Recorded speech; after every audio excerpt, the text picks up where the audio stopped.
Ninguém estranha que o lugar de uma criança é na escola, nem mesmo uma criança.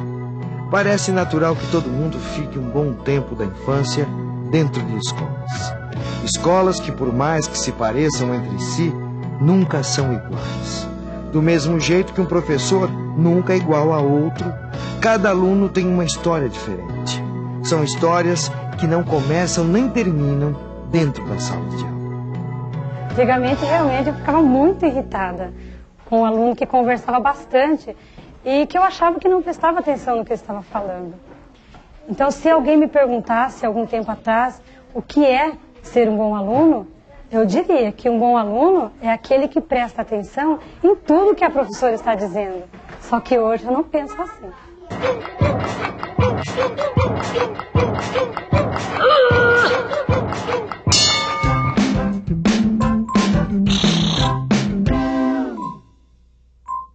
Bom aluno é aquele que faz a lição, é aquele que não falta na escola. Quando a professora fala com ele, ele atende, faz a lição e colabora. Um bom aluno é o que passa de ano, não falta na escola e respeita a professora. Ser um bom aluno é o que não fica gritando na sala, porque também tem alguns alunos aqui também que quando a professora sai, eles ficam batendo um no outro.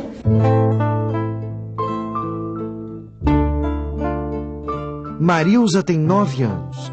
Nasceu na penúltima década do século XX. E repetiu pela 3ª vez a primeira série. Marilza vive levando bronca da professora porque não presta atenção na aula.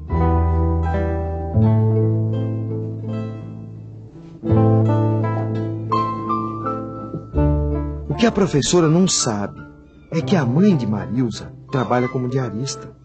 E que, como filha mais velha, é ela quem cuida da casa e dos irmãos. De tanto levar bronca da professora, Marilza às vezes se pergunta: quem foi o chato que inventou a escola? O que nunca disseram para Marilza é que a escola não foi inventada por ninguém.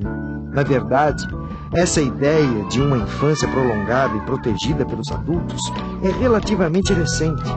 Esse tempo que hoje algumas crianças têm para brincar e estudar foi uma conquista de muitos anos.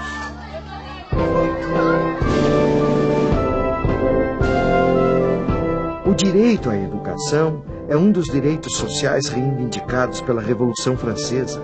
Foi naquele tempo que a educação começou a ser vista como um direito universal, um direito dos cidadãos de qualquer classe social, de qualquer raça, de qualquer país. A escola tinha que ser para todos. Esse ideal começou a ser colocado em prática no fim do século XVIII.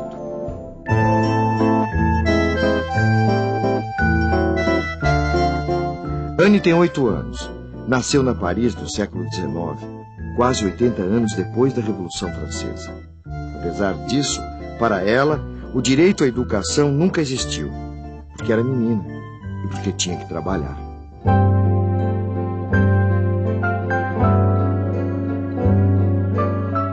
A brasileira Marilza, no fim do século XX, exerce o seu direito de ir à escola, mas tendo de cuidar da casa e dos irmãos, e ainda por cima, levando tanta bronca da professora, até quando ela vai aguentar? Ou Claudinei, que está entre as quase 5 milhões de crianças que trabalham. Desses 5 milhões, 60% trabalham no campo, como Claudinei. Os outros 40% trabalham na cidade. É curioso como o trabalho de crianças nos canaviais ou nas carvoarias choca as pessoas, mais do que o trabalho que elas fazem nas cidades. Mas, no fundo, o problema é um só.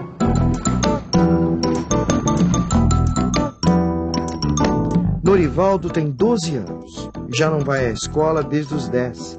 Ele não passou da primeira série. O tempo do aprendizado e da infância do Norivaldo se transformou no seu tempo do trabalho.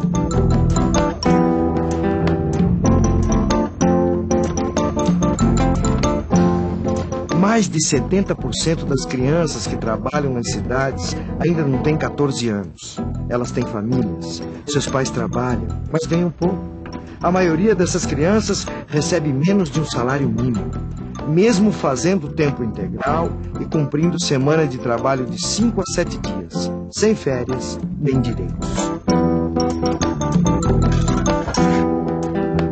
Com certeza, trabalhando desse jeito, não é de se estranhar que Norivaldo tenha abandonado a escola antes mesmo de concluir a primeira série.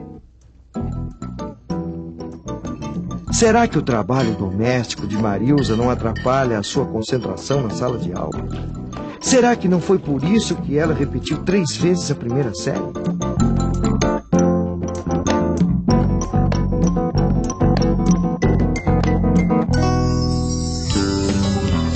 Não esqueçam os pontinhos finais, tá?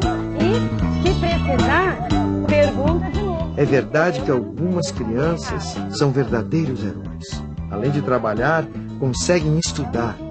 Mas nem todo mundo pode ser herói. Os índices de repetência das crianças trabalhadoras chegam a ser de 70%. Essas crianças perdem o interesse pela escola, mas continuam sonhando em se tornarem médicos, engenheiros ou dentistas.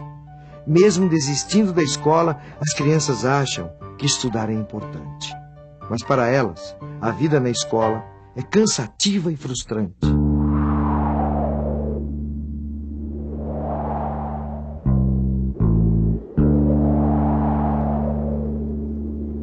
Talvez o problema a ser discutido seja a visão mais comum que temos sobre a própria escola.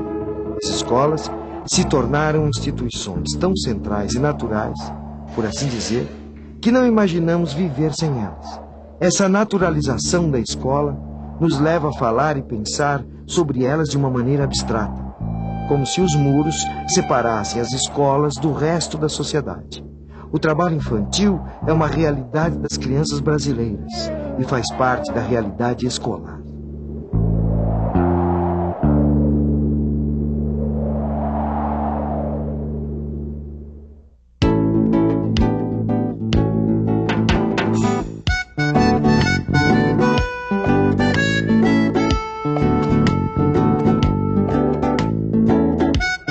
O direito à educação é uma conquista recente da sociedade ocidental.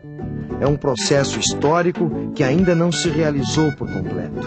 Ainda é preciso fazer muito para que as crianças tenham sua infância prolongada. O trabalho infantil é um dos problemas mais sérios do nosso país. O número de crianças brasileiras entre 5 e 14 anos que trabalham chega perto de 5 milhões. Como se não bastasse ter que trabalhar, as crianças geralmente ganham menos que um salário mínimo e não têm nenhum direito trabalhista respeitado. Não é à toa que os índices de repetência entre as crianças que trabalham chega a 70%. Esse é um problema que a sociedade precisa resolver e a escola também é parte da sociedade. Claro que eu não posso fazer muita coisa para acabar com o trabalho infantil. Mas acho que eu posso fazer alguma coisa na sala de aula para ajudar os alunos que não conseguem estudar porque trabalham. E o primeiro passo é tornar a escola um ambiente dinâmico, mais atuante, agradável, mostrando para o aluno que a escola é um lugar que ele pode crescer e que pode levá-lo a um futuro melhor.